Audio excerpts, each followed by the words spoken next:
Good morning, everyone. Over the last few weeks, Kiwis have used the online platform to continue working from home.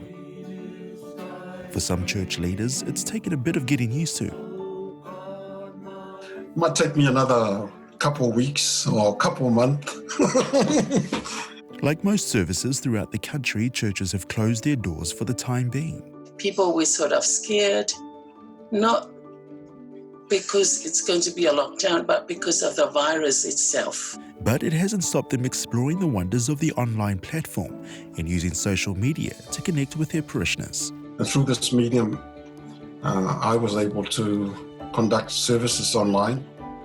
No one has put a thumb down yet or sad emoji or crying emoji. I want to encourage you all to hang in there. Social media has been uncharted territory for many Pacific churches, and for some leaders, this new venture has been an eye-opening experience.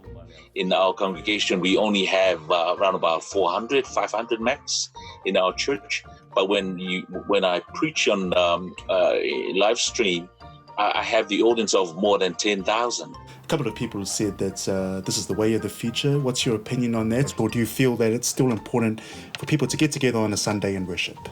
It's another tool that I would prefer not to use all the time, simply because I judge my effectiveness by the response of my congregation doing face-to-face worship. They miss coming to churches for our choir practices, Sunday schools. It's a big challenge for us in that sense.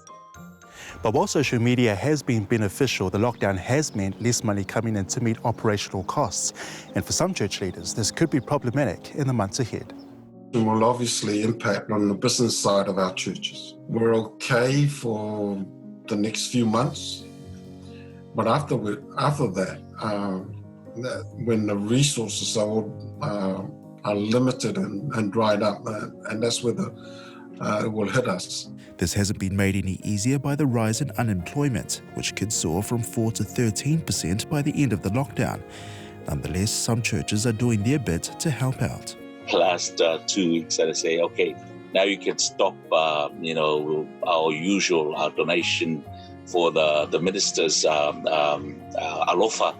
So what I'm saying is that to look after themselves first, and now we have to shift the emphasis now to make sure that our people are well taken care of. For now, though, their biggest priority is for everyone to stay indoors.